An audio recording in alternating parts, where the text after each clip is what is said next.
Hey YouTube, it's Willie2 here. What's up? Peace. Well, last week I was working on my 1969 Ford Fairlane 500. I was turning the motor with the breaker bar to inspect the flywheel for damage because the starter destroyed itself, pretty much exploded on the inside. And I was turning the crank pulley with a breaker bar. And I was in a hurry because I want to get the car out of the garage because my mom has been on me to do that. So, anyways, I forgot that the car was in gear, reverse to be specific, and I had 4x4 blocks under the front tires, so I had room to work on it underneath. And I was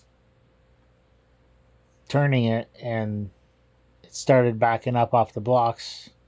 I felt a little bit of pressure on my chest, and then I felt more pressure, and then I realized I was stuck there. And then it rolled back some on its own, and then it really started to hurt like hell, crushed me. So luckily, I was able to reach my phone and call 911, and Amcare wasn't available, so they had to have EMS come, and it took them 20-30 minutes to get there, and another 20-30 minutes to get me out. They used my floor jack, but that was maxed out, got maxed out because the car doesn't sit very high to begin with. So they used their airbags to pick it up off me the rest of the way, and they dragged me out by my pant legs, pulled my barn boots off. They had to cut my pant legs up almost to my waist, cut my shirt, and while I was on the phone with 911, I had them call my aunt, who lives half a mile down the road, and she said when they pulled me out of the car, out from under the car, I had a dent in my chest. So I got riding in an ambulance. They took me to the hospital, put me in trauma room, and they did a CT scan. They said I have no fractures, but I have suspected fractures at the same time because they're so small. The CT didn't show them. Said my sternum, heart, lung, spleen, liver, all that are good. They said one of my vertebrae got crunched, so I'm having pain in my chest and pain in my back. And I sneezed this morning, and it hurt to sneeze. So the next day, I went up there to, or no, later that day, I went up there to get my hat and my boots and lock up my toolbox.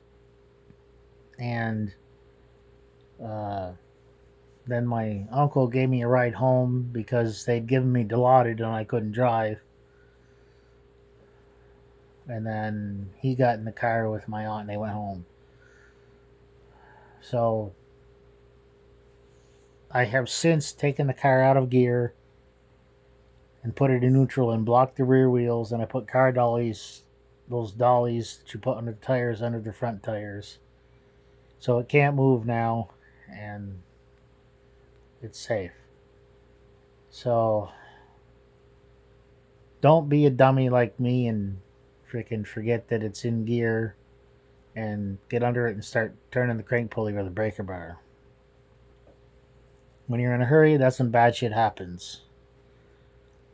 But luckily, I was able to get my phone and call 911, and I think my dad was looking down on me again like he was when that tractor tire and rim fell on me that weighed 500-600 pounds. This hurt 10 times more than that. That car weighs at least 3,000 pounds, if not more.